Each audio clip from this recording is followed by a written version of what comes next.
దేవుని వాక్యాన్ని మనం ఈ పూట ధ్యానించుకుంటాం. దేవుడు తన వాక్యం ద్వారా మనని ఆశీర్వదించునుగాక. హల్లెలూయా. ఈరోజు సొలొమోను జీవితాన్ని గురించి మనము కొన్ని విషయాన్ని మనం నేర్చుకుంటాం. హల్లెలూయా. దావీదు కుమారుడైన సొలొమోను ఒక అద్భుతమైన అనుభవము సొలొమోను జీవితంలో నుండి మనం నేర్చుకోవచ్చు. సొలొమోను అంటేనే చాలా మంది దృష్టిలో వచ్చే ఒక అనుభవం ఏమిటి? జ్ఞానము పొందిన తర్వాత, ఐశ్వర్యము వచ్చిన తర్వాత, పేరు ప్రస్తావము వచ్చిన తర్వాత దేవునికి దూరం అయిపోయాడు, విగ్రహ ఆరాధనకి తనని అప్పగించుకున్నాడు, అక్రమ క్రియలకి ఆయన వెళ్ళిపోయాడు అనేది అందరిలో వచ్చే విషయము. వాక్యము కూడా ఆ విషయాన్ని మనకి నేర్పిస్తుంది. కానీ సొలొమోను పడిపోయే మునుపు ఆయన దేవుడి మధ్యలో ఉన్న అనుభవం, ఆయనలో కనబడిన ప్రత్యేకమైన ఆశీర్వాదము, అది మన జీవితానికి ఒక పాట. హల్లెలూయా. కనుక ఈరోజు సొలొమోను జీవితంలో నుండి దేవుడు మనకి కావలసిన సత్యముని అనుగ్రహించునుగాక. హల్లెలూయా. ఈరోజు సొలొమోను జీవితంలో నుండి మన ధ్యానించే అంశము, సొలొమోను ఎలా రాజుగా మారాడు. చెప్పాలి, సొలొమోను ఎలా రాజుగా మారాడు అనే విషయాన్ని ఈ పూట మనం ధ్యానించుకుంటాం. మనందరూ తీసుకుంటాం. 2 రాజుల గ్రంథము 1వ అధ్యాయముని మనందరూ తీసుకుంటాం. 2 రాజుల గ్రంథము 1వ అధ్యాయంని తీసి పెట్టుకోండి. ఈ అధ్యాయములో నుండి సొలొమోను రాజుగా ఎలా మార్చబడ్డాడు, ఆ ఉన్నతమైన స్థానానికి ఎలా చేరాడు, ఎలా దేవుని వలన ఘనపరచబడ్డాడు అనే విషయాన్ని మనం అర్థం చేసుకొని, ఆ దేవుడు మనని కూడా అలాగనే ఆశీర్వదించుటకు నమ్మదగిన దేవుడు అనే విషయాన్ని మనము నేర్చుకుంటాం. హల్లెలూయా, హల్లెలూయా. మనందరికీ తెలుసు, బైబిల్ కాలంలో ఇజ్రాయెల్ దేశంలో దావీదు ఒక ప్రత్యేకమైన స్థానముని పొందినవాడు. హల్లెలూయా. దేవుని వలన ఎన్నో సాక్ష్యాన్ని పొందినవాడే దావీదు. దావీదుతోనే దేవుడి నిబంధన చేశాడు. దావీదుకి దేవుడు తన విస్తారమైన కృపని అనుగ్రహించాడు. దావీదుకే దేవుడు సంఘాన్ని గురించిన ప్రత్యక్షతని దేవుడు తెలియచేస్తున్నాడు. దావీదులో ఎన్నో ఆత్మీయ అనుభవాన్ని మనం చూస్తున్నాం.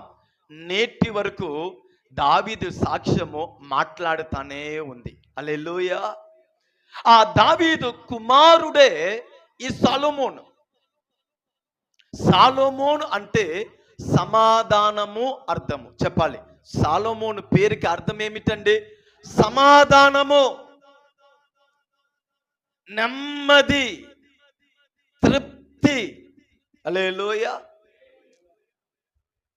ఆశీర్వాదంలోనే నరుడు జీవితంలో దేవుడు అనుగ్రహించే ఒక గొప్ప ఆశీర్వాదం ఏం తెలుసా? సమాధానము, నెమ్మది. అన్నీ ఉన్నా కూడా చూడండి, నెమ్మది అనేది ఉండదు, సమాధానం అనేది ఉండదు, తృప్తి అనేది ఉండదు, కలవరం, భయము, రేపటి దినాన్ని గురించిన ఆలోచన, కలవరం. కానీ చాలా ఉంటాయి. అందుకే యేసయ్య అన్నాడు, లోకం ఇచ్చే శాంతిని నేను మీకు అనుగ్రహించట్లేదు, నా శాంతిని నేను మీకు అనుగ్రహిస్తున్నాను. లోకము కూడా శాంతిని, సమాధానాన్ని ఇస్తుంది. జీతము పడితే ఒక సమాధానం, అది అయిపోయేటప్పుడు ఒక కలవరం. కొన్ని మంచి కార్యక్రమము నాకు సమాధానము, తృప్తిని ఇస్తుంది. అది అయిపోయిన తర్వాత శూన్యం లాంటి అనుభవం. ఇది లోకం ఇచ్చే సమాధానంలో అప్ అండ్ డౌన్ అవుతుంది. దేవుడు అంటున్నాడు, అది కాదు, నా శాంతిని నేను మీకు అనుగ్రహిస్తాను. అందుకే యేసయ్యని గురించి రాయబడిన నామ, ఆయన సమాధానకర్త అయి ఉన్నాడు. మన ఆరాధించే దేవుని నామం ఏమిటి? ఆయన సమాధానకర్త. ఆయన సమాధానకర్త గనుక ఆయన పిల్లలకు కూడా అదే సమాధానాన్ని ఆయన అనుగ్రహిస్తాడు. ఆయన మనతో ఉన్నప్పుడు, ఆయన మనని ఆశీర్వదించేటప్పుడు, మనం చేసే పనిలో ఒక సమాధానము, నేను తినే తిండిలో ఒక సమాధానము, నేను పొందినదిలో ఒక తృప్తి, సమాధానము. హల్లెలూయా. ఎందుకు? ఆయన నాకు తోడై ఉండి వీటిని ఆశీర్వదిస్తున్నాడు. సాలోమోన్ అంటే సమాధానము. నిజంగా ఆయన పేరుకి తగినట్టే ఆ సాలోమోను పరిపాలన కూడా ప్రారంభ దినంలో కనబడింది. బైబిల్లో రాయబడిన మాట ఏమిటి తెలుసా? సాలోమోను పరిపాలన కాలంలో యుద్ధమే లేదంట. ఏ లేదంట? మీకు అర్థం అవ్వలేదు, మీ భాషలో చెప్తాను, గొడవే లేదంట. హల్లెలూయా. ఎంతో అద్భుతమండి. ఆయన చుట్టూ శత్రులు ఉన్నారు. కానీ ఈ సాలోమోను పరిపాలన కాలంలో శత్రులు కూడా ఈయనతో మిత్రులుగా మారిపోతున్నారంట. యుద్ధ వార్తే లేదు, యుద్ధాన్ని గురించిన భయమే లేదు, యుద్ధం రాబోతుంది సిద్ధపడాలనే విషయమే లేదు. ఎంత అద్భుతమైన ఒక జీవితం. ఆయన పేరుకు తగినట్టు ఆయన పరిపాలన సమాధానంగా ఉంది. ఆయన బ్రతుకు సమాధానంగా ఉంది. దేశము సమాధానంగా ఉంది. శత్రులు కూడా ఈయనతో స్నేహితులుగా మారిపోయే అనుభవాలు. ఆత్మీయతలో ఒక సమాధానము, భూ సంబంధమైన విషయంలో సమాధానము, దేశంలో సమాధాన వాతావరణము. దేవుడు తన మాటని ఎంత అద్భుతంగా ఆయన జీవితంలో నెరవేర్చాడు. ఆయన పేరుకు తగినట్టు. హల్లెలూయా. కొందరు పేరు పెడతారు చూడండి. హల్లెలూయా.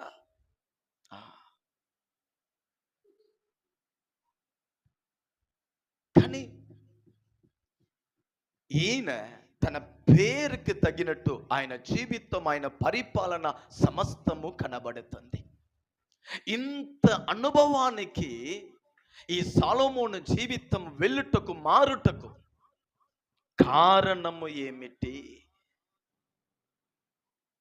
ఈ సాలోమోను ఎప్పుడైనా నేను రాజుగా మారాలని ఇష్టపడ్డాడా అనే విషయాన్ని మనం ధ్యానించుకుంటాం. ఒక వాక్యం చదువుతారా? 75వ కీర్తన 7వ వాక్యం. 75వ కీర్తన 7వ వాక్యం. మాట వినాలి. దేవుడే తీర్పు తీర్చేవాడు, ఆయన ఒకరిని తగ్గించెను, ఒకరిని హెచ్చించెను. చాలు. దేవుడు ఎవరంట? తీర్పు తీర్చేవాడు. ఆయన జడ్జ్ అంట. మన ఆరాధించే దేవుడు తీర్పు తీర్చేవాడు. ఆయనకి తెలుసు ఎవరిని హెచ్చించాలి, ఎవరిని తగ్గించాలి.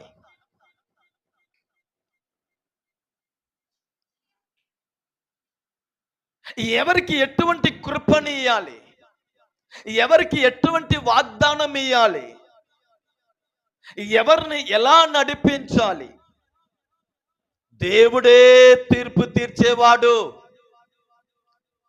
మన బలము, మన పరాక్రమం, మన తెలివి, మన అనుభవము మనం హెచ్చించబడుటకు పునాది కాదు, దేవుడే తీర్పు తీర్చేవాడు.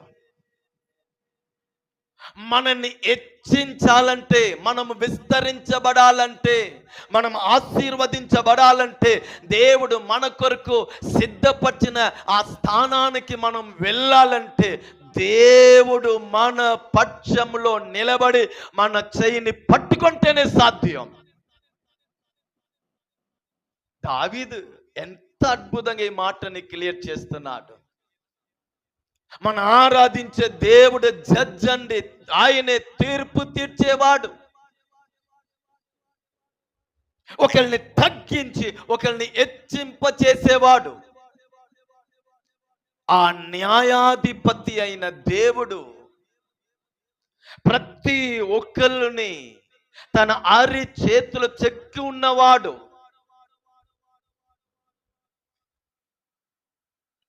ఈ సొలొమోను విషయంలో కూడా ఆయన తన నీతిని, తన కార్యముని చేస్తున్నాడు. ఒక మాట నేను చెప్తాను, ఏమండి, మన దేవుని పిల్లలు, ఆయన రక్తము వలన మన పాపం అన్ని క్షమించబడింది, కడగబడింది, ఆయన సొత్తుగా ఉన్నాం.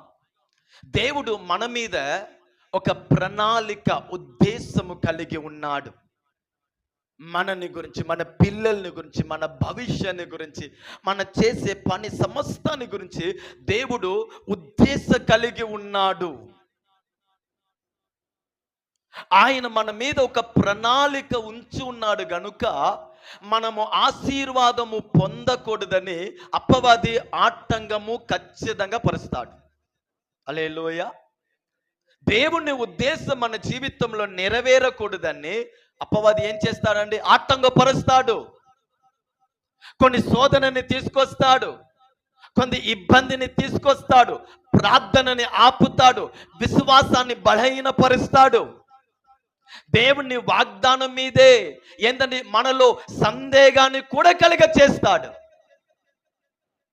ఇదన్నీ ఎందుకు ఆయన చేస్తున్నాడంటే, ఆయనకి ఒక్క విషయము క్లియర్గా తెలుసు, దేవుడు నన్ను హెచ్చించబోతున్నాడు, దేవుడు నన్ను గురించి ప్రణాళిక కలిగి ఉన్నాడు, దేవుడు నా మీద ఉద్దేశం కలిగి ఉన్నాడు, ఆయన నన్ను ఆశీర్వదించబోతున్నాడు అనే విషయము క్లియర్గా అపవాదికి తెలుసు. అందుకే ఆటంకము, ఇబ్బందులు, శోధనలు ఆయన మన జీవితంలో తీసుకొని వస్తాడు. కానీ ముగింపు జయమే. వీటి మధ్యలో ఆయన కుయితిని, కార్యముని మనం అర్థం చేసుకొని మన చేసే భక్తిని కొనసాగిస్తే, మన విశ్వాసంలో ముందు సాగితే, మన ప్రార్థనలోనే మనం ముందు సాగితే, మన భక్తిలోనే దేవుడితో నిలబడేటప్పుడు ఆయన మన పక్షంలో నిలబడి మార్గంని విశాలపరిచి మనని ముందు తీసుకువెళ్తాడు. హల్లెలూయా. దొంగ అందరింటికి రాడు. హల్లెలూయా. దొంగ ఒక ఇల్లు మీద దృష్టి ఉంచాడంటే అక్కడ ఏదో ఉందని అర్థం. ఆమెన్ చెప్పరే. నాకు ఎక్కువ శోధన, ఎక్కువ కృప మీ మీద ఉంది. హల్లెలూయా. ఎక్కువ పోరాటం, ఎక్కువ కష్టంగా ఉంది. జీవితాన్ని, పరిస్థితిని ఆలోచిస్తేనే ఏం చెయ్యాలని అర్థం కావట్లేదు, భయంగా ఉంది. హల్లెలూయా. మీరు ప్రత్యేకమైన వాళ్ళు. హల్లెలూయా. ఎక్కువ శోధన, ఎక్కువ ఇబ్బందిగా ఉంది, కష్టంగా ఉంది అంటున్నారా? దేవుని కృప అంత విస్తారంగా మీ మీద ఉందండి. దేవుని ఒక గొప్ప ప్రణాళిక మీ మీద ఉంది గనుక అపవాది దృష్టి వస్తున్నాడు, ఆటంకపరుస్తున్నాడు. మీ విశ్వాసాన్ని ఆయన ఏందంటే కదిలిస్తున్నాడు, నీ ప్రార్థనని కదిలిస్తున్నాడు. ఎందుకు?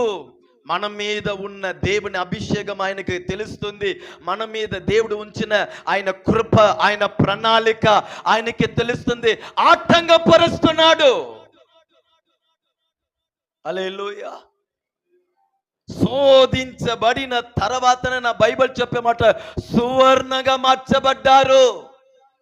హల్లెలూయా. శోధనలు నిరంతరము కాదు, అవమానము నిరంతరము కాదు, ఆటంకము నిరంతరము కాదు, ఇబ్బందులు ఇరుక్కు నిరంతరము కాదు. హల్లెలూయా. నా దేవుడు చూస్తానే ఉన్నాడు. ఎందుకు తెలుసా? మన ప్రత్యేకమైన చాలా మంది ఉన్నారు, కానీ మనకెందుకు ఇది? హల్లెలూయా. మన మీద గొప్ప ప్రణాళిక ఆయన ఉంచి ఉన్నాడు. హల్లెలూయా. ఎందుకు? మన ఆరాధించే దేవుని గురించి చెప్పబడిన మాట ఏమిటి? దేవుడే తీర్పు తీర్చేవాడు. నీకు తీర్పు తీర్చడా? ఆయనని ఆరాధించే నీవు, ఆయన సన్నిధికి వచ్చే నీకు, ఆయనని వెతికే నీకు, ఆయన మీద ఆధారపడిన నీకు ఆయన తీర్పు తీర్చడా? హల్లెలూయా. ఆయన న్యాయాధిపతి.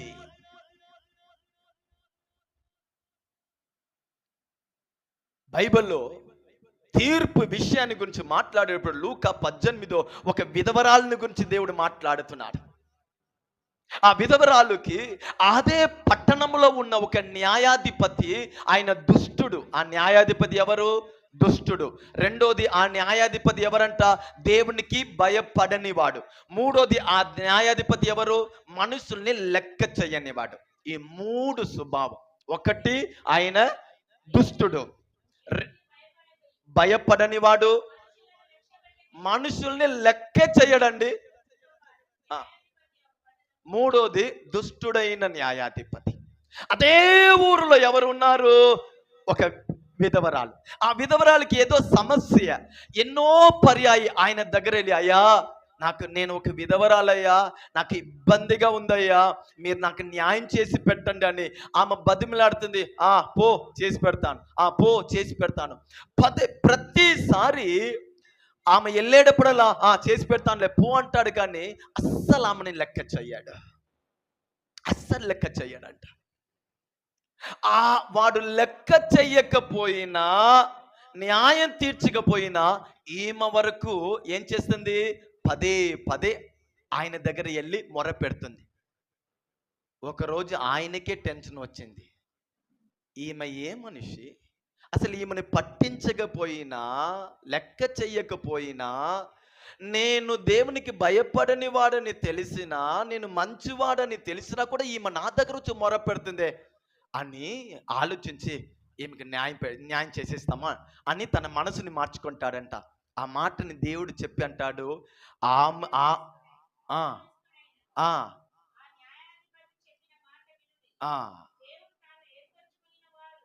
దేవుడు తాను ఏర్పరచుకున్న వాడుని. ఇప్పుడు చెప్పనా, మన ఎవరండి? ఆయన వలన ఏర్పరచబడిన వారు. ఆమేన్ చెప్పండి. మనము ఆయన వలన ఏర్పరచబడిన వాడు. ఆ న్యాయాధిపతి ఆ విధవరాల్ని ఏర్పరచాడా? కాదుగా. వాడు ఆమెను ఏర్పరచకపోయినా ఒక సందర్భంలో ఆయన ఆమెకి న్యాయం తీరుస్తున్నాడంటే మనము ఆయన వలన ఏర్పరచబడిన వారు. మనం మొరపెట్టేటప్పుడు, మనం ఆయన్ని వెతికేటప్పుడు ఆయన మనకి తీర్పు తీర్చడా? దేవుడే తీర్పు తీర్చేవాడు. హల్లెలూయా, హల్లెలూయా. కనుక ఈ సాలోమోన్ జీవితంలో కూడా దేవుడు ఏం చేశాడండి?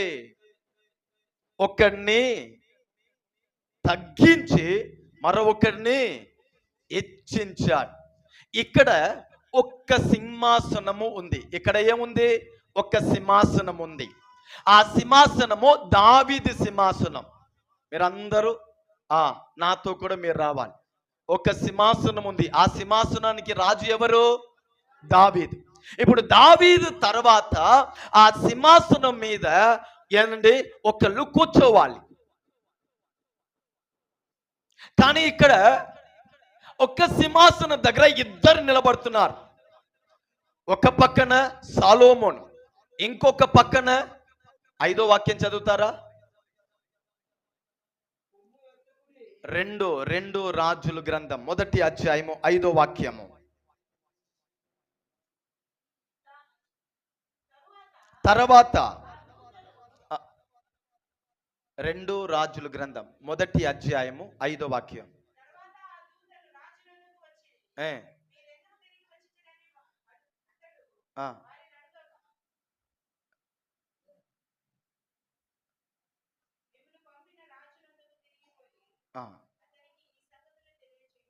క్షమించండి, 1వ రాజు గ్రంథము 1వ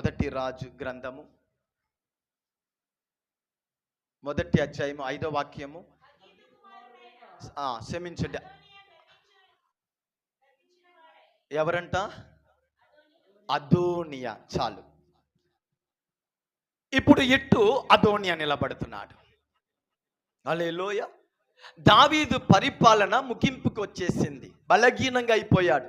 ఇప్పుడు 2వ రాజు ఆ స్థానంలో రావాలి. ఇటు సాలోమోను నిలబడుతున్నాడు, ఇటు ఏమో ఎవరండి? అదోనియా నిలబడుతున్నాడు. అదోనియా అంటున్నాడు, నేనే రాజుగా మారుతాను. హల్లెలూయా. ఏవండి, నేనే రాజుగా మారుతానని అదోనియా ఇక్కడ కేకలేస్తున్నాడు. కానీ దేవుని ప్రణాళిక అనేది ఒకటి ఉంది కాదా? దేవుని ఉద్దేశం అనేది ఒకటి ఉంది కాదా? ఆ ఉద్దేశంలో ఎవరు ఉన్నారో వారు కాదా సింహాసనంలో కూర్చోవాలి? ఆ ఉద్దేశంలో ఎవరి పేరు ఉంది అది కాదా ముఖ్యం? ఇదే ఆత్మీయుడు లోకస్తుడికి ఉన్న వ్యత్యాసము.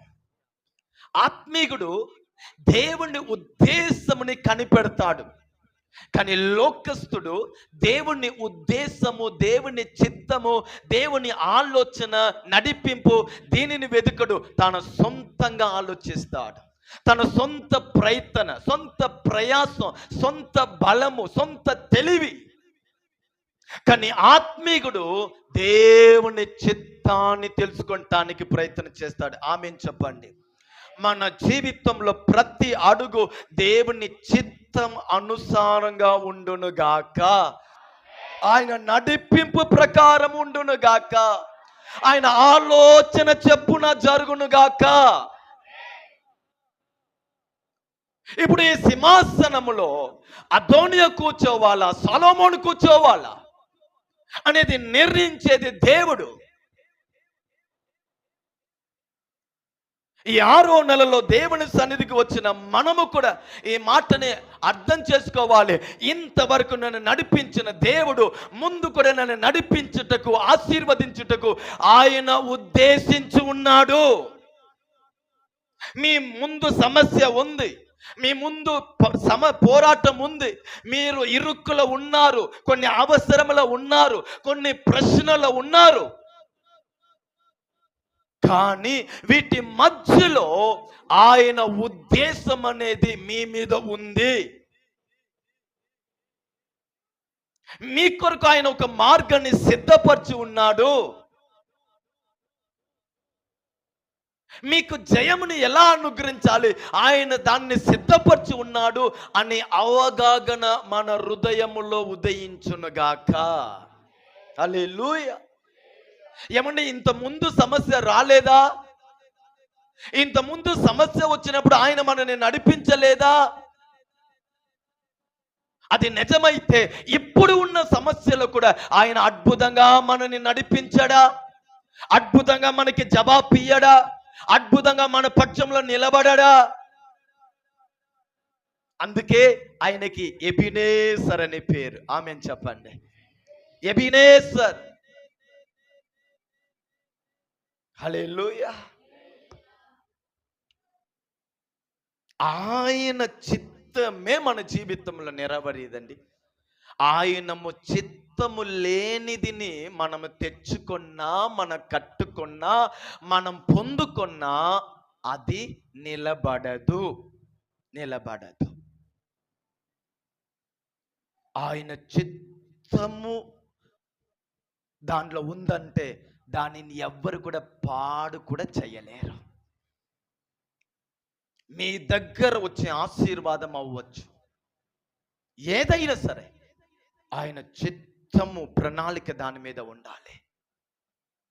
హల్లెలూయా. ఇప్పుడు దేవుని చిత్తము ముందు నేను ఈ ఆటంకం గురించి చెప్తాను. చూడండి, ఒక్క విషయాన్ని మీరు చాలా క్లియర్గా అర్థం చేసుకోవాలి.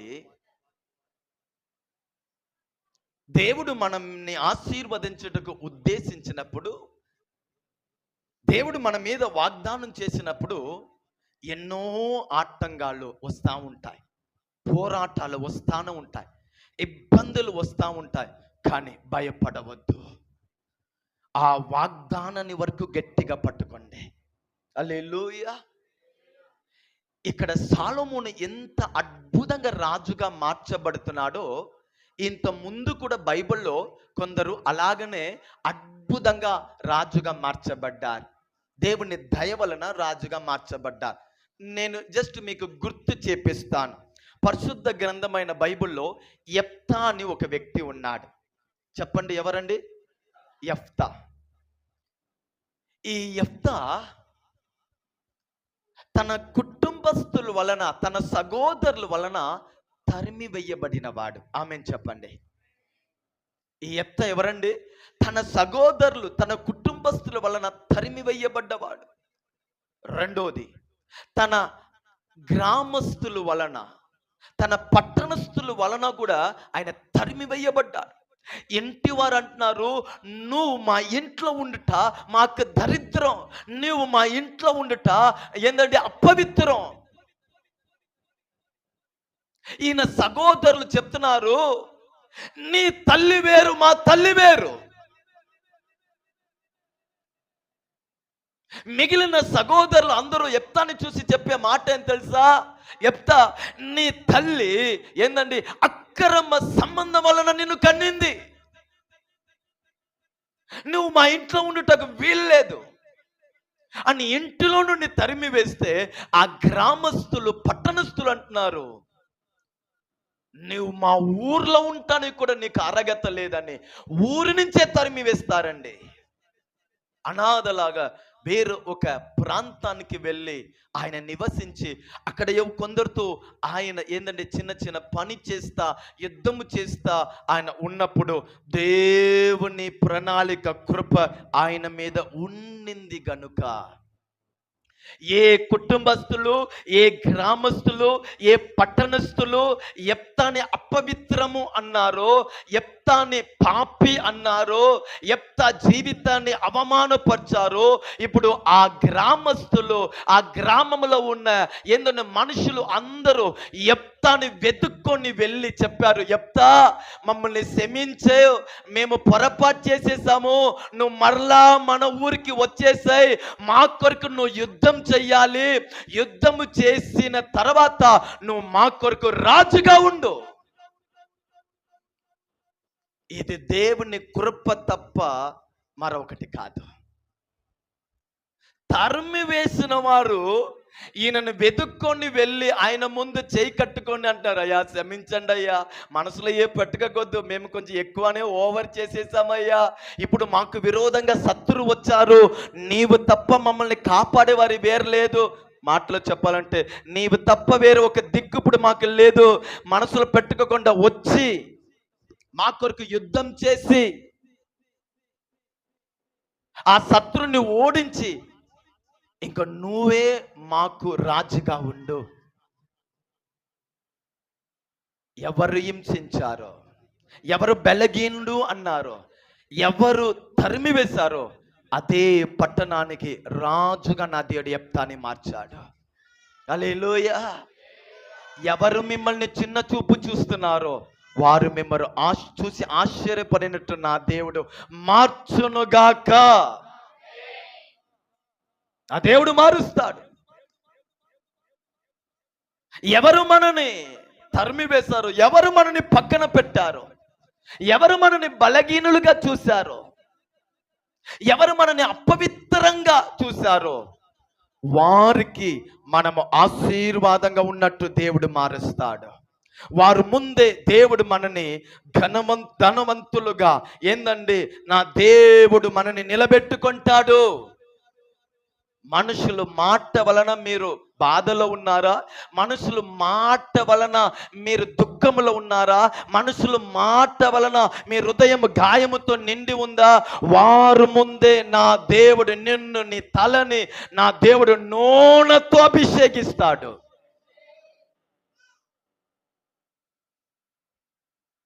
రెండోది, అద్భుతంగా రాజుగా మార్చబడిన వారు ఎవరండి? దావీదే. ఈ దావీదు ఎవరు? గొర్రెల్ని మేపుతా ఉన్నాడు, అడవిలో ఉన్నాడు. అలా మేపుతా ఉన్నప్పుడు ఒక పని మనిషి పరిగెత్తుకొని వచ్చి అంటున్నాడు, దావీదు దావీదు త్వరగా ఇంటికి రా, నీ ఇంట్లో ఒక పెద్ద మనిషి వచ్చాడు, నీ సహోదరులు అన్నలు అందరితో మాట్లాడాడు, చివరికి ఆయన నిన్ను పిలుస్తున్నాడు, అందుకే నాన్న నన్ను పంపించాడు, త్వరగా రా. దావీదుకి విషయం ఏది కూడా తెలీదు. నాన్న పిలుస్తున్నాడు, ఎవరో ఇంటికి పెద్దలు వచ్చారంట, ఏదో పని ఉంటాయిలే. దేవుణ్ణి ఆశీర్వాదం ఎలా ఉంటాయంటే, మన జీవితంలో మనం ఎప్పుడు ఊహించి ఉండము.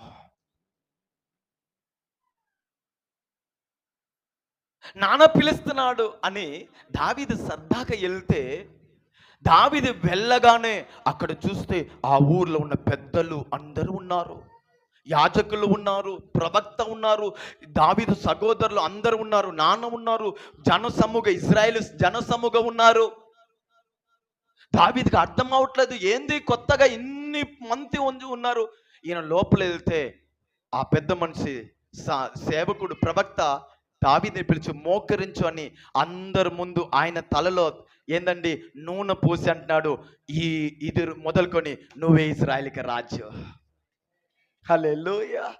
గొర్రెల్ని మేపుతా ఉన్న ఒక యవనస్తుడిని ఇంటికి పిలుస్తున్నారు. ఇంటికి వెళ్తే అందరి ముందు నువ్వే ఈ రోజు మొదలుకొని రాజు అంటే అది ఎంత గొప్ప ఆశ్చర్యం. దేవుడు మనని ఆశీర్వదించే అనుభవాన్ని మనం వివరించలేము, మన మైండ్కి అస్సలు అది అర్థమవ్వదు కూడా. అందుకే నా బైబిల్ చెప్పే మాట, మన ఆరాధించే దేవుడు ఆశ్చర్యకరుడు. చెప్పాలి అందరూ, మన దేవుడు ఎవరండి? మరలా చెప్పండి, ఆశ్చర్యకరుడు. ఆయన నీ జీవితంలో చేసే కార్యము నీకు అర్థమవ్వదు. ఏదో ఒక పని కొరకు నాన్న పిలుస్తున్నాడు అని వెళ్తే అక్కడ అంటున్నారు, ఈ రోజు మొదలుకొని నువ్వు రాజు. ఇంకో ఒక వ్యక్తి, మూడవదిగా అద్భుతంగా రాజుగా మార్చబడిన వాడు, గాడిదని వెతుక్కొని వెళ్ళిన. అపవిత్రమైన జంతు అంటేనే గాడిద అంటారు, అంతేనా? తన నాన్నది, తన ఇంట్లో ఉన్న గాడిద ఎక్కడో తప్పిపోయింది. ఈ సౌలు వెతుక్కొని వెళ్తున్నాడు, గాడిదని వెతుక్కొని వెళ్ళాడు, ఎక్కడ కూడా కనబడట్లేదు. సరే, ఆ ఊర్లో ప్రవక్త దేవుని సేవకుడు ఉన్నాడు. ఆ సేవకుడు దగ్గర వెళ్తే ఆయన ప్రార్థన చేసి ఆ గాడిద ఎక్కడ ఉందని చెప్తాడని ఆ సేవకుడు సామువేల్ దగ్గర, అయ్యా మా గాడిద తప్పిపోయిందయ్యా, మీరు ప్రవక్త అన్నారు, మీరు ప్రేయర్ చేసి చెప్తారా అని ఆయన దగ్గర విచారిస్తే ఈయనని కూర్చోపెట్టి ఆయన శిరస్సు మీద నూనె పోసి అంటాడు, నువ్వే ఇశ్రాయేలుకి రాజు.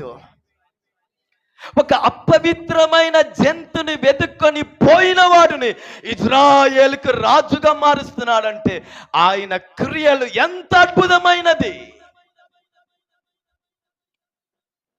మన దేవుణ్ణి గురించిన అవగాహన మనకి వచ్చేస్తే హల్లెలూయా, మనం ఏ విషయంలో సొలిపోము.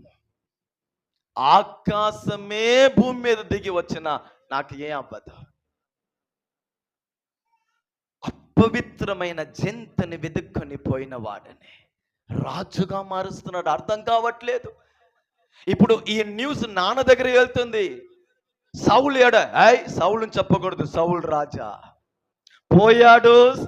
ఏందండి, సౌలు గాడిదను వెతుక్కొని వెళ్ళిన సౌలు వస్తున్నాడు ఇజ్రాయెల్కి రాజుగా. ఏమండి, దేవుని కృప ఒక వ్యక్తిని క్షణంలో మార్చివేసింది.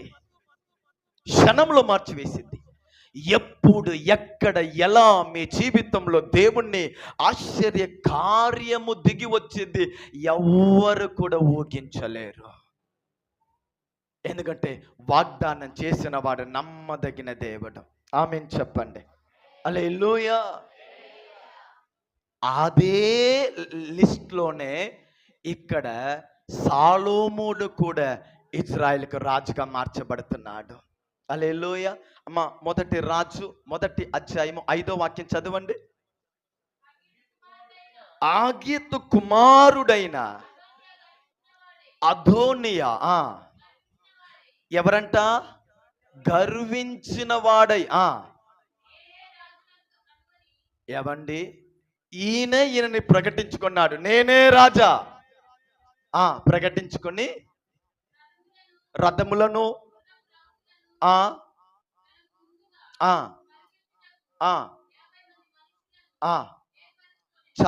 చాలమ్మా. ఇప్పుడు దావీదు మరణించబోతున్నాడు అనే విషయం తెలిసిపోయింది. దావీదు తర్వాత సాలోమోను రాజుగా మారబోతున్నాడని అదోనికి తెలిసిపోయింది. ఎమ్మటే ఈయనకి తెలిసిన మనుషుల్ని పిలిచి, నేనే ఇజ్రాయెల్కి రాజు. ఇప్పుడు దావీదుకి కండిషన్ బాగలేదు, అందరూ అక్కడ ఉన్నారు.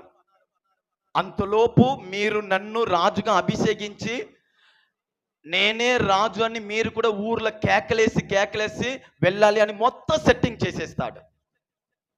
ఏదండి, నేనే రాజు అని చెప్పుకుంటే మంచిదా?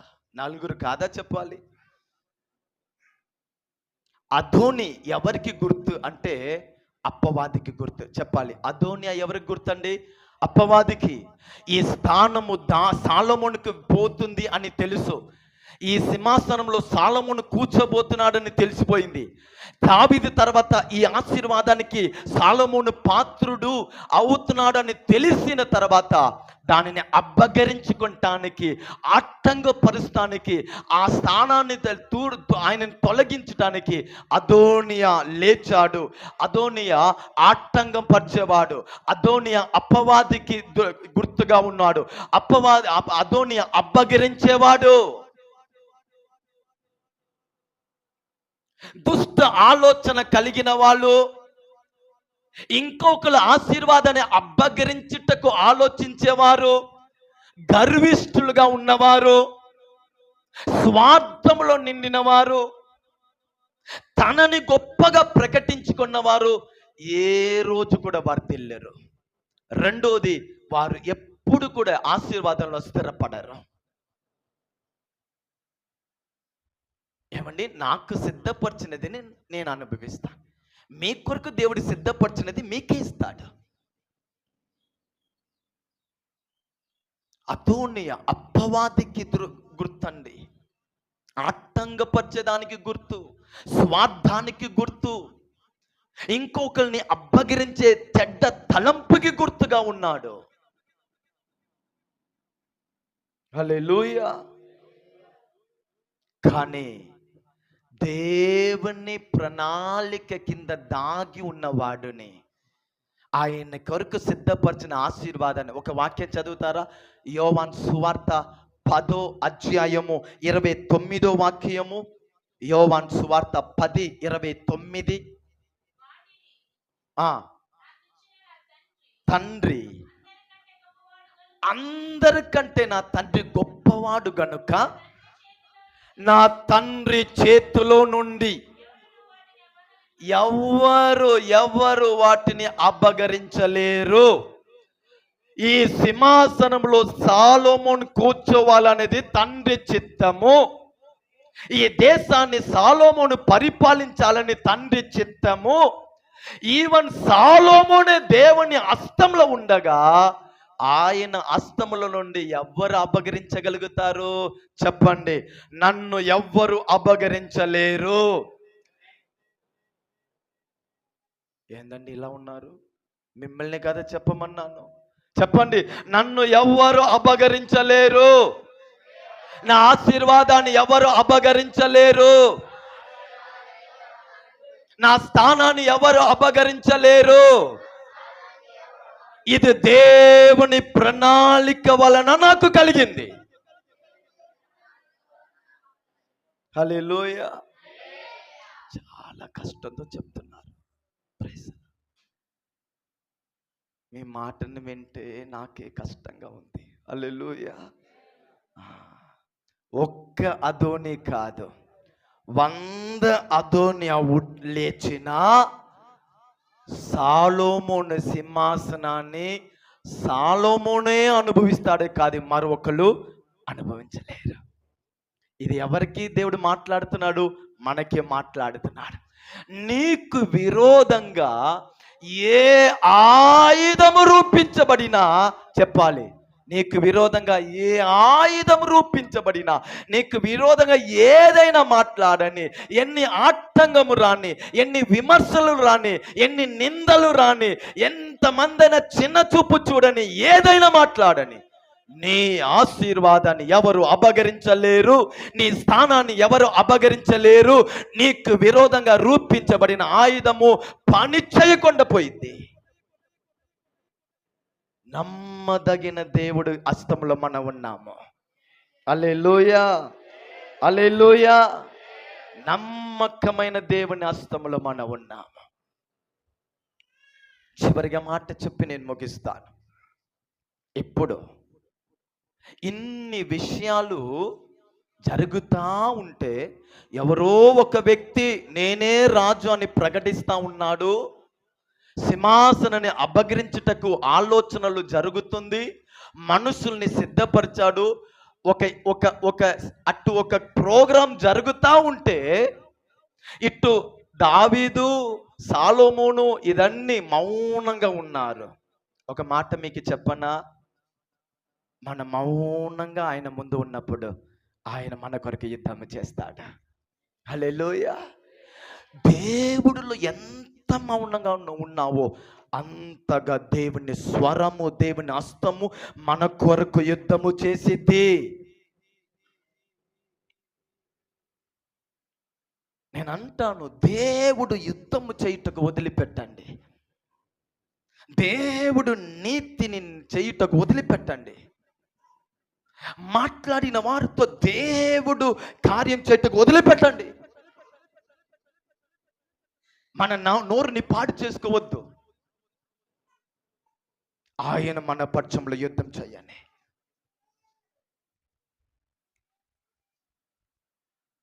దేవుడు మన కొరకు సిద్ధపరిచిన ఆ సింహాసనం, ఆ పై స్థానాన్ని మన పొందుటకు మొదటి అనుభవం ఏం తెలుసా?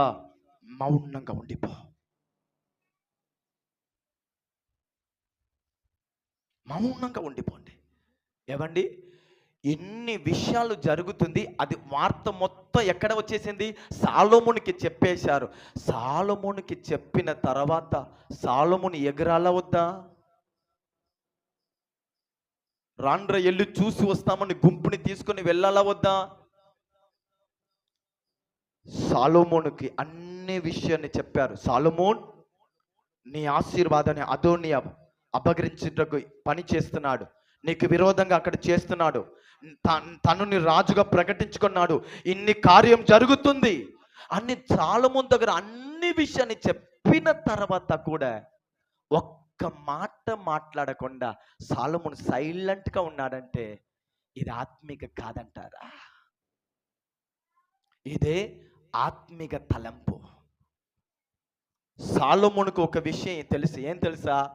అదోనియా ఆయన తనని ప్రకటించుకున్నా, ఏది చేసినా, ఆయనతో ఎంతమంది నిలబడినా, సాలోమోను అంటాడు, నాకు ఒక విషయం తెలుసు, నా తండ్రి ఆరాధించిన దేవుడు నా తండ్రితో అప్పుడే వాగ్దానం చేసేశాడు. ఏ వాగ్దానం? దావీదు, నీ తర్వాత నీ కుమారుడైన సాలోమోను ఈ సింహాసనం మీద కూర్చుంటాడు, పరిపాలన చేస్తాడని నా దేవుడు నా తండ్రి దగ్గర ముందే నన్ను గురించి చెప్పేశాడయ్యా.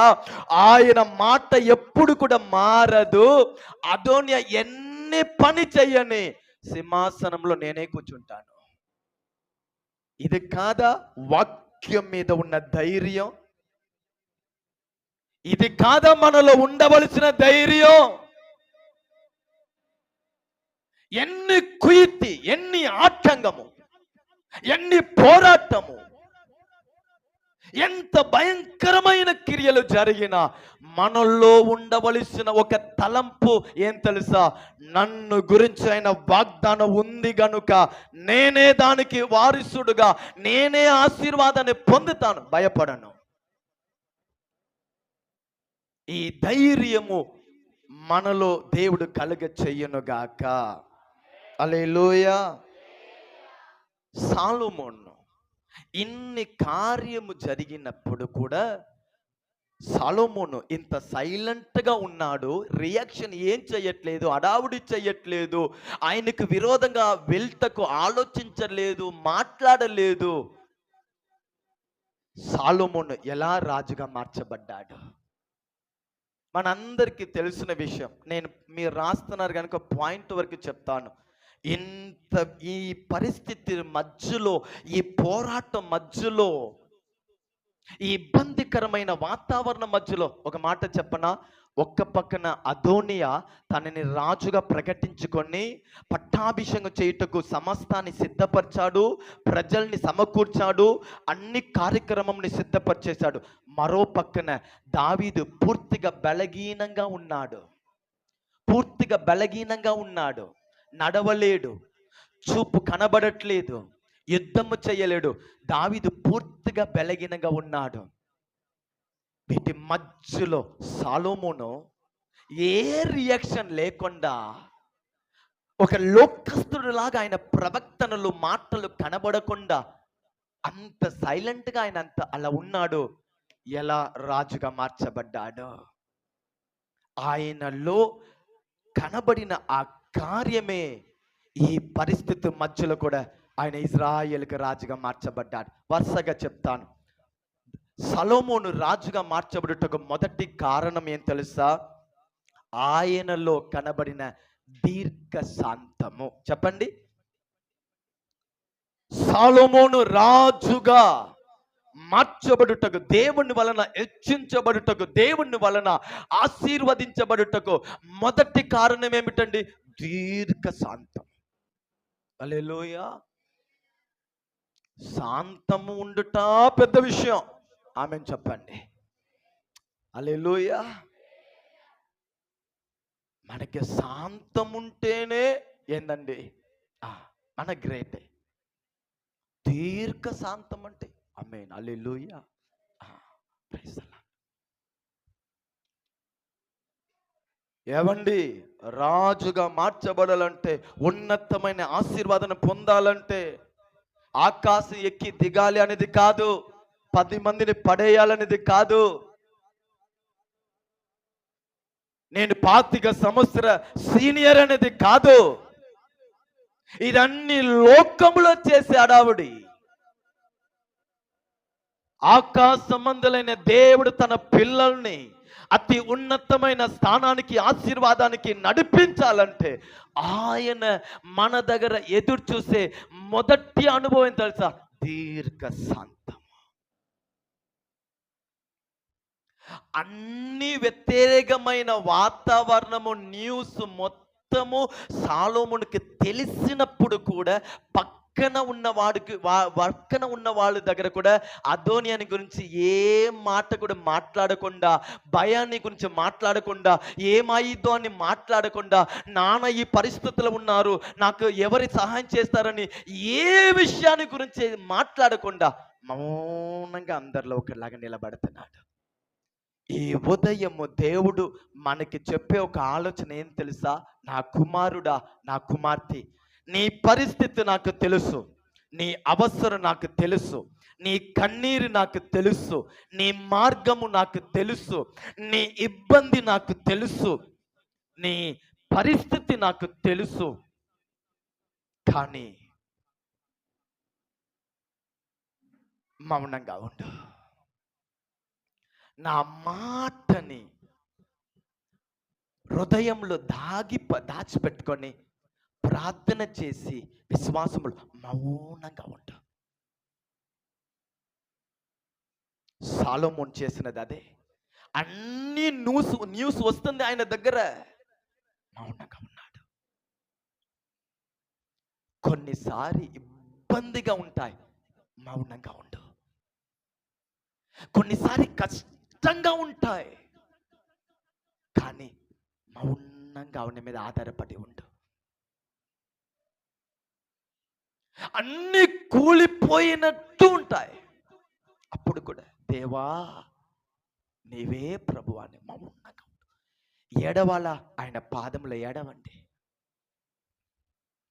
సాలోమోను రాజుగా మార్చబడుటకు మొదటి కారణం, పరిస్థితులు అన్ని తనకి వ్యతిరేకంగా ఉన్నది తెలిసినప్పుడు కూడా ఏ రియాక్షన్ చేయకుండా మౌనంగా ఉన్నాడు. తెలుసు నన్ను గురించి దేవుని వాగ్దానం ఉంది, నేనే దానికి పాత్రుడు. హల్లెలూయా. ఆశీర్వాదం పొందుటకు దేవుని వాగ్దాన విషయంలో మనలో కూడా ఏందండి, దీర్ఘ శాంతము ఉండునుగాక. హల్లెలూయా. తగ్గింపు మనలో ఉండునుగాక. దేవుని పని కొరకు మనం కనిపెడతా ఉండుముగాక. దేవుడు చెయ్యి లేపే మునిపే మనం వేసేస్తాం, ఇదే పొరపాటు. హల్లెలూయా. ఆయన చెయ్యి లేపుతాడు, మనము వేసేస్తాం. ఇప్పుడు చెప్పండి, సమస్య ఎవరిది? చెయ్యి లేపాడు, ఆయనకి తెలీదా ఎప్పుడు చాపాలి? కనిపెట్టండి, శాంతము కలిగిన వారుగా కనిపెట్టండి, నీ స్థానముని నువ్వే పొందుతావు. ఆమేన్ చెప్పండి. రెండోది, ఆయన రాజుగా మార్చబడుటకు రెండో అనుభవం తెలుసా? తగ్గింపు. చెప్పండి, తగ్గింపు. ఓపిక ఉంటే సరిపోదు, ఏ కూడా ఉండాలి? తగ్గింపు కూడా ఉండాలి. తగ్గింపు. అందుకేగా మొదటి పేతురు 5వ అధ్యాయము 6వ వాక్యంలో రాయబడిన మాట ఏం తెలుసా? ఆయన తగిన సమయంలో మిమ్మల్ని హెచ్చించినట్లు, ఆయన తగిన సమయంలో చెప్పాలి, మనని హెచ్చించినట్లు ఆయన బలిష్టమైన చేతు కింద దీన మనసు కలిగి దాగి ఉండండి. తగ్గింపు కలిగి ఉండండి. హల్లెలూయా. కొందరు మనల్ని పూజ, ఇలా మౌనంగా మాట్లాడు, ఇలా ఉంటే ఇలా, ముందు పోయిన తర్వాత వెనక ఆయన ఉండడు, జాగ్రత్త. హల్లెలూయా. బాగా మనకి బూస్ట్ ఇచ్చేస్తాడు, ముందు మనం వెళ్ళేస్తాం, వెనక తిరిగితే ఆయన ఉండడు. హల్లెలూయా. వద్దండి, వద్దు. ఎవ్వరు మాట విని అడుగు పెట్టవద్దు. దీన మనస్సు కలిగి ఆయన బలమైన చేతుల దాగి ఉండండి. తగిన సమయం, నేను అంటాను, మీ కొరకు ఒక తగిన సమయం ఉంది. నీ పిల్లల కొరకు తగిన సమయము, నువ్వు చేసే పనిలో ఎదుగుటకు ఒక తగిన సమయం.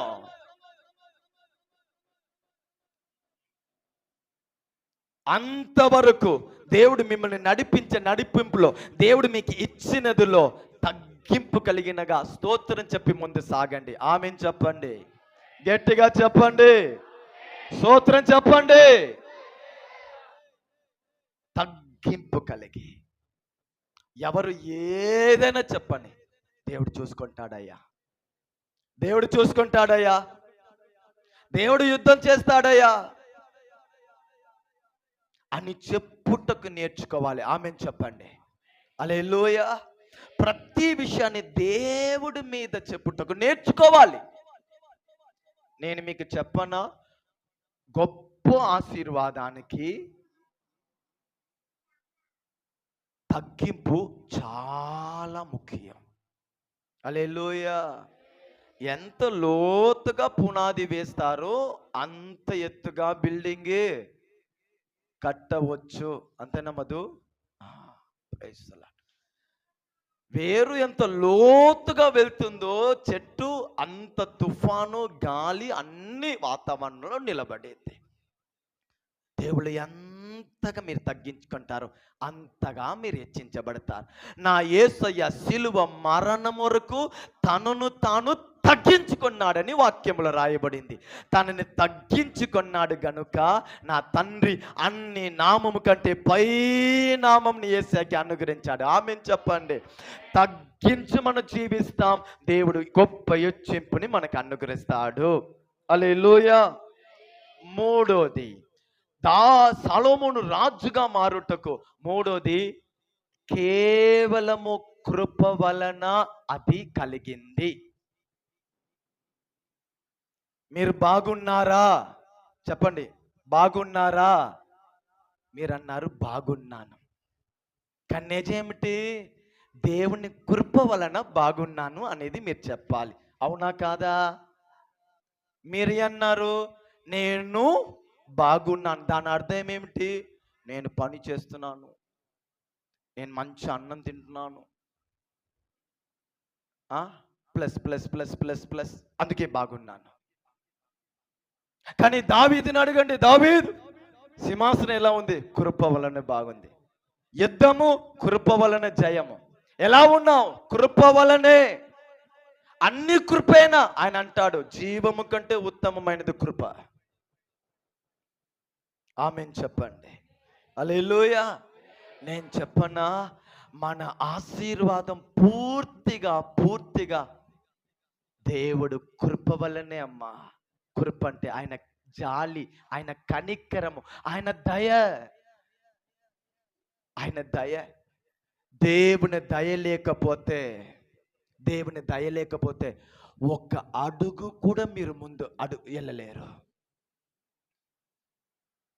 దేవుని కృప దయ అనేది లేకపోతే నేను అంటాను, ఒక విత్తనము ఒక పంటను కూడా వేయలేదు. నేను బ్రతికి ఉండాలంటే కృప, నూతన దినమును చూడాలంటే కృప. హల్లెలూయా. ప్రతి విషయంలో కృప. చర్చిలో వచ్చి కొందరు ప్రశాంతంగా అంత సౌండ్లో కూడా నిద్రపోతారు చూడండి, ఒక విధమైన కృప. హల్లెలూయా. చాలా మందికి రాదు, కొందరికి వస్తుందంటే దాని అర్థం కాదు, అది ఒక ప్రత్యేకత కాదా? ప్రతి విషయంలో కృప అండి. ఆమేన్ చెప్పండి. హల్లెలూయా. కృప లేకపోతే ఏది కూడా లేదు. ఆ సింహాసనాన్ని, ఆశీర్వాదాన్ని పొందుటకు ఎంత గొప్ప పోరాటము, ఇంత గొప్ప అపవాది పని చేస్తున్నాడు. ఏ రియాక్షన్ లేదు, ఏ యుద్ధం లేదు, ఏ ఆయుధం లేదు, ఏ కంప్లైంట్ లేకుండా అలా మౌనంగా ఉన్న ఈ సొలొమోను సమాధానకరమైన ఒక పరిపాలన చెయ్యగలిగాడు. సింహాసనం మీద ఎక్కాడు. ఏందండి, తండ్రి కంటే అద్భుతమైన పరిపాలన చేశాడంటే ఇది దేవుని కృప తప్ప మరొకటి లేదు. శత్రులు కూడా ఆయనతో స్నేహితులుగా మారిపోయారంటే కృప. అందుకే ప్రతిరోజు మన ప్రార్థన ఏముండాలి తెలుసా? నీ కృప నాకు కావాలయ్యా అని ఉండాలి. ఆమేన్ చెప్పండి. నాలుగోది నేను చెప్తాను. హల్లెలూయా.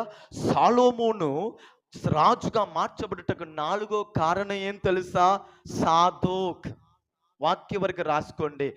అదే మొదటి అధ్యాయం 32వ వాక్యంలో సాదోకు యాజకుడు. చాలు. దావీదు యాజకుడైన సాదోకుని పిలిచి అంటున్నాడు, మీరు సొలొమోనుని రాజుగా అభిషేకించండి, పట్టాభిషేకం చెయ్యండి అంటున్నాడు. ఇప్పుడు పట్టాభిషేకం ఎవరి ద్వారా జరగాలంట? యాజకుడైన సాదోకు ద్వారానే. సొలొమోన్, నీ అంతట్ల నువ్వు వెళ్ళి రాజుగా మారలేవు, నీవే నిన్ను రాజుగా ప్రకటించగలేవు, నీవే సొంతంగా సింహాసనం మీద కూర్చుండలేవు. ఈ యాజకుడైన సాదోకు నీకు సహాయం చేయాలి. అందరు చెప్పండి, సాదోక్. హల్లెలూయా. సాదోక్ అంటే నీతిమంతుడు అని అర్థం. చెప్పాలి, సాదోక్ అంటే నీతిమంతుడు. ఇప్పుడు మీకు చెప్పనా, దేవుడు మనని పై స్థానంలో ఆశీర్వదించాలంటే నాలుగోది మన దగ్గర ఉండవలసినది ఏం తెలుసా? నీతి క్రియలు. ఆమెన్ చెప్పండి. నీతి క్రియలు, మంచి క్రియలు, మంచి ప్రవర్తన. దేవుని పిల్లలు సంఘానికి వెళ్ళేవారు, బళ్ళలో చెయ్యి వేసేవారు, సమర్పణ కలిగిన వాళ్ళు, నా సాక్ష్య విషయం మీద ఎవరు ఏలు చూపించకూడదు, నా భక్తిని గురించి ఎవరు ఏలు చూపించకూడదు, నా కుటుంబం మీద ఎవరు ఏలు చూపించకూడదు. సాధోక్ అంటే నీతిమంతుడు. అంటే మన జీవితంలో దేవుని ఆశీర్వాదం రావాలంటే మన క్రియలు ఎలా ఉండాలి? నీతి క్రియలుగా ఉండాలి. రూపాయి అంటే రూపాయి. హల్లెలూయా. అవునంటే చెప్పాలి అవును, కాదంటే కాదు. దానిని మార్చకూడదు. నీతి అంటే దేవుని దృష్టిలో సమాజంలో న్యాయంగా ఉండాలి, యథార్థంగా ఉండాలి, నమ్మకంగా ఉండాలి. మన ప్రవర్తన, మన స్వభావము, మన క్రియలు, మన పద్ధతి, మన కుటుంబం, మన బంధం, మన క్రియలు మంచి సాక్ష్యాన్ని, రెండోది దేవునికి మహిమని ఇచ్చేనట్టు ఉండును గాక. మన మంచి క్రియలే ఇంకనూ మనం ఆశీర్వదించబడుటకు పునాదండి. మనం ఎంత భక్తిగా ఆత్మీయంలో దేవుడు నడుచుకుంటున్నామో దేవుడు అంతగా మనని ఆశీర్వదించటం మొదలు పెడుతున్నాడు. మన క్రియలు నీతి క్రియలుగా ఉండును గాక. మన క్రియలు నీతి క్రియలుగా ఉండును గాక. ఐదోది, సొలొమోను రాజుగా మార్చబడుటకు నాతాన్ యాజకుడైన సాదోక్, నాతాను అంటే ప్రవక్త. రెండోది నాతాన్, పేరేందండి? నాతాన్ అంటే ఎవరంటే ప్రవక్త. సరే, ఈ నాతాను అంటే అర్థం ఏం తెలుసా? ధారాళంగా ఇచ్చేవాడు. చెప్పాలి, నాతాన్ అంటే పేరు అర్థం ఏమిటి? ధారాళంగా ఇచ్చేవాడు. దేవునికి మనం ఇయ్యవలసినది చాలా ఉంది. మీ సమయము, ప్రార్థనకి మీరు సమయం ఇస్తున్నారా? బైబిల్ చదువుటకు, వాక్యం చదువుటకు మీరు సమయం ఇస్తున్నారా? సంఘ ఆజ్ఞకి మీరు మిమ్మల్ని అప్పగించి ఉన్నారా? ఉపవాస ప్రార్థనకి మిమ్మల్ని మీరు అప్పగించి ఉన్నారా? హల్లెలూయా. సంఘంలో ఏదైనా పని జరిగితే మీ ప్రయాసంని, అంటే మీ పనిని, మీ బలముని కూడా మీరు ఇచ్చి ఉన్నారా? అంటే దేవునికి ఇయ్యాలంటే ఒక ధనము వరకు నేను మాట్లాడట్లేదు. ఒక గంట సేపు నేను వచ్చి పనిని చేస్తాను, ఆ దేవుడికి మీరు ఇచ్చినది. కూడికలోనే వచ్చినప్పుడు మీ ధనంని మీరు విత్తారు, అది దేవుడికి మీరు ఇచ్చారు. వచ్చి పని చేశారు, అది దేవునికి మీరు ఇచ్చారు. ఇక్కడ వచ్చి కొన్ని శుభ్రము అన్ని చేశారు, అది మీరు దేవుడికి ఇచ్చిన అర్పణ. బైబిల్ చదువుతున్నారు, మీరు దేవుడికి మిమ్మల్ని అప్పగించుకున్నారు. ఉపవాసము. హల్లెలూయా. దేవుడు మనని, అందుకే అంట ఏంది, బావిలోంచి ఎంత నీళ్ళు తీస్తున్నామో అంత ఏం చేస్తుంది, దాంట్లో వస్తానే ఉంటాయి, వస్తానే ఉంటాయి. హల్లెలూయా. మనని దేవునికి ఎంత అప్పగించుకుంటున్నామో అంతగా మనలో ఉన్న ఆశీర్వాద ఊట, మనలో ఉన్న అభిషేక ఊట, మనలో ఉన్న కృపాని ఊట, మన మీద ఉన్న దేవుని కృపాని ఊట, మనలో ఉన్న ఆత్మీయ వరము, అది కూడా ఎదుగుతానే ఉంటాయండి. మనం ఎంత త్రోవుతున్నామో అంతగా మనం పొందుతాం, ఎంత వెతుకుతామో అంతగా మనం చూస్తాం. నాతాన్ అంటే ధారాళంగా, మనస్ఫూర్తిగా, అది మీ కాணிక ఉండవచ్చు, మీ దశభాగం ఉండవచ్చు, మీ బలము ఉండవచ్చు, ఇక చేసే సేవ ఉండవచ్చు, ప్రార్థన, ఉపవాసము, సంఘానికి వచ్చే అనుభవం, ఇది పరిశుద్ధ ఆరాధన. ఈ ఆరాధనకి మిమ్మల్ని మీరు అప్పగించుకున్నారు, అందుకే ఇక్కడ ఉన్నారు. హల్లెలూయా. ఒక విషయం చెప్పనా, ఈ జీవితం మనది కాదు. నిజం చెప్పాలంటే నాది నాది లేదు, మనది కాదండి. మన సిలువ వేయబడిన వాళ్ళు కదా, నిజమా కాదా? పౌలు అంటున్నారు, ఇంక నేను కాదు నాలో క్రీస్తు, నేను సిలువ వేయబడ్డాను అంటే. ఇప్పుడు చెప్పండి, మన అందరూ సిలువ వేయబడ్డాం, మనది కాదు. ఆమేన్ చెప్పండి. సమస్తము ఆయనది.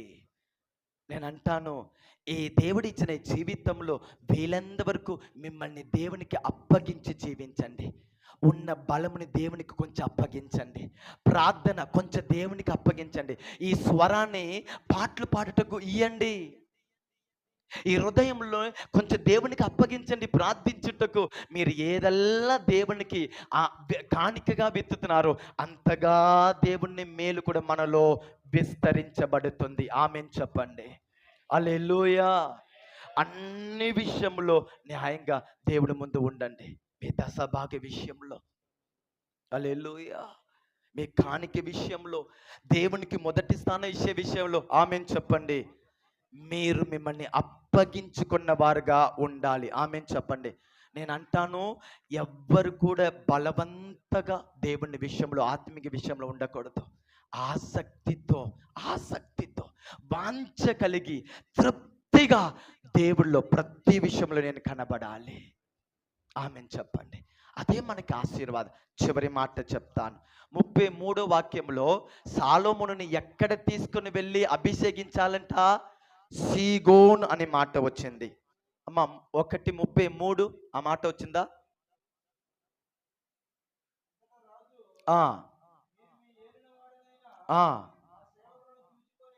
పోయి ఎక్కించి గీగోన్, తెలుగులో గీగోన్లో ఆయన్ని పట్టాభిషేకం చేయండి అన్నారు. ఆరోది సొలొమోను ఆశీర్వదించబడాలంటే, ఈరోజు మన జీవితం కూడా ఆశీర్వదించబడాలంటే, మన స్థానంలో దేవుడు మనల్ని నిలబెట్టుకోవాలంటే గీగోనులో సొలొమోనుని పట్టాభిషేకం చేయమన్నాడు. గీగోన్ అంటే ఊట ఉప్పికి పారుట. చెప్పాలి, గీగోన్ అంటే అర్థం ఏమిటండి? ఊట ఉప్పుకుట, ఊట పొంగుట అని అర్థం. హల్లెలూయా. మన ప్రార్థన జీవితం ఊటలాగా పొంగునుగాక, మన పరిశుద్ధత ఊటలాగా ఎదుగునుగాక, ఆత్మ ఫలము ఊటలాగా మనలో నుంచి కనబడునుగాక. హల్లెలూయా. మన జీవితం ఊట లాంటిది. ఆమేన్ చెప్పండి. ఊట లాంటిది. ముగింపు ఎండిపోకూడదు. కాలువ ఎండిపోవచ్చు, చెరువు ఎండిపోవచ్చు, నది ఎండిపోవచ్చు, ఊట ఎండిపోవదు. మన ఆత్మీయ జీవితం ఊటలాగా ఉండాలి. సమర్పణ ఏందండి? ఊటలాగే పెరుగుతానే ఉండాలి. ప్రార్థన, ఆత్మీయ జీవితం, ఆసక్తి, భక్తి, దేవుడు నాకు మధ్యలో ఉన్న బంధము, అది ఊటలాగా పొంగునుగాక. ఆమేన్ చెప్పండి. గీగోన్లో పట్టాభిషేకం, దాని అర్థము ఈరోజు దేవుడు మనని ఆ ఉన్నతమైన స్థానంలో మనని కూర్చోబెట్టి మనని ఆశీర్వదించాలంటే మనము కూడా గీగోనుగా మారుముగాక. మన ఆత్మీయ అనుభవం కూడా ఊటలాగా పొంగాలి. దేవుడు ఇటువంటి అనుభవంలో మనని ఆయన నడిపించి ఆయనే మనని ఆశీర్వదించునుగాక. సొలొమోను ఎలా రాజుగా మార్చబడ్డాడో మన కొరకు దేవుడు సిద్ధపరిచిన ఆ ఉన్నతమైన ఆశీర్వాదం స్థానంలో దేవుడే మనని నిలబెట్టి మనని ఘనపరచునుగాక. దేవుని వాక్యానికి అప్పగిస్తాం. చిన్న ప్రార్థన. దేవానికి స్తోత్రం. ఇటు నన్ను